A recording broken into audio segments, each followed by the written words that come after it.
సురేష్ రైనా టైంలో ధోని కెప్టెన్గా ఉన్నప్పుడు సచిన్, సెవాగ్, సురేష్ రైనా, యువరాజ్ సింగ్ వీళ్ళందరూ కూడా బౌలింగ్ వేసేవాళ్ళు.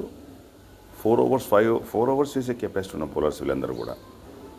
ఎస్పెషలీ సచిన్ అండ్ సెవాగ్ ఓపెనర్స్గా రావడం, అంతేకాకుండా బౌలింగ్ కూడా వేయడంతో అప్పట్లో బ్యాటింగ్ స్ట్రాంగ్గా ఉండేది. ఎందుకంటే ఈ 3-4 ఆల్రౌండర్స్లో 2 బౌలర్స్ అంటే 8 ఓవర్లు వేయించేసేవాళ్ళు. కానీ ఇప్పుడు ఇండియన్ టీంలో ఎవరు 1 ఓవర్ వేసేవాళ్ళు లేరు. ఒక తిలక్ వర్మ ఒకటే కనపడుతున్నాడు.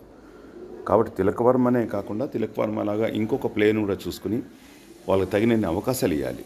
ఒక బ్యాటింగే కాకుండా బౌలింగ్లో కూడా ఇస్తే కనీసం 2 ఉన్నారంటే 2 కలిసి ఒక బౌలర్ అంటే ఒక 4 ఓవర్లు వేసేటట్టుగా కనుక అవకాశం కల్పిస్తే బ్యాటింగ్ స్ట్రెంగ్తెన్ చేసుకోవచ్చు. ఎందుకంటే బ్యాటింగ్ మన వాళ్ళు కొలాప్స్ అవుతున్నారు, యంగ్స్టర్స్ వస్తున్నారు. కాబట్టి దీని మీద మరి ద్రావిడ్ అండ్ కెప్టెన్ రోహిత్ శర్మ దృష్టి సారిస్తే